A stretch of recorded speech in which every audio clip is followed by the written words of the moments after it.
This session today here at the Kunsthal really forced me to reflect and think about visibility and how we perceive things in society. Yeah, when you come to a place like this, it kind of breaks your everyday routine. So I definitely feel different from yesterday and even this morning.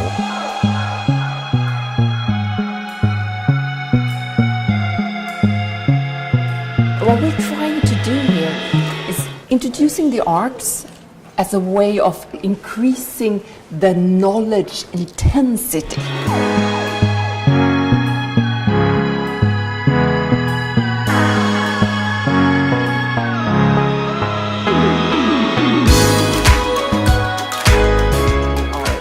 Bringing the students out to an art center, to one of the suburbs, which was built in the 60s, 70s, a very important part of Swedish history, but also in many ways a problematic part of today's society, segregated society. And of course we're trying to make them think about the challenges of society, of the divides in society, of questions about integration and who is included and not.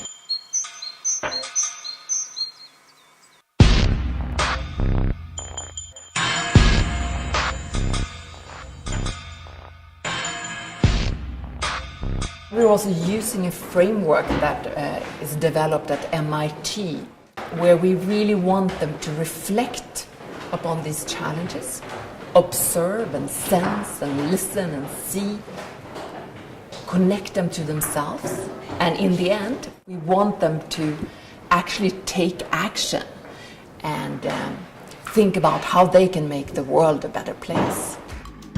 It's like a dance, the way that you shake your head in full. Putting this sort of leadership seminar in a setting like this, it really helps to focus your mind on maybe what's important in the world more than having a good career. I'm a very critical person when it comes to this kind of things about openness. You might call it spiritual thinking, but it's a different approach and I highly recommend it.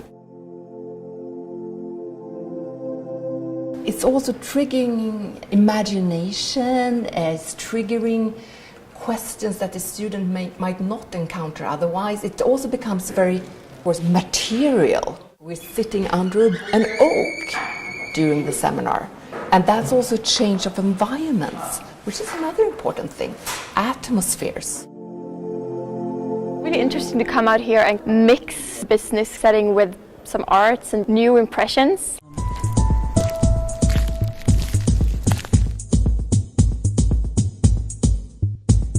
Here we are in the library of Stockholm School of Economics. A part of the exhibition that we're also working with in the course is also taking place here.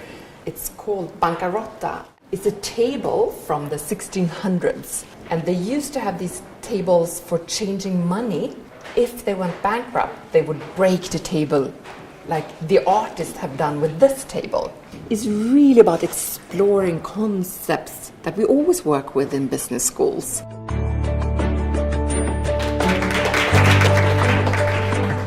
A lot of people, they're high achievers, they want to succeed mostly for themselves, even though they want to have an impact. But for me, society comes first. This really made me realize that I just have to follow my heart and really be open about it and just embrace it. If you don't take the time right now to reflect on your values, then when you're overwhelmed by day-to-day activities down the road, then you may not know what those values are. And it will be incredibly difficult, I think, for people who don't reflect on this to really have a chance at becoming leaders.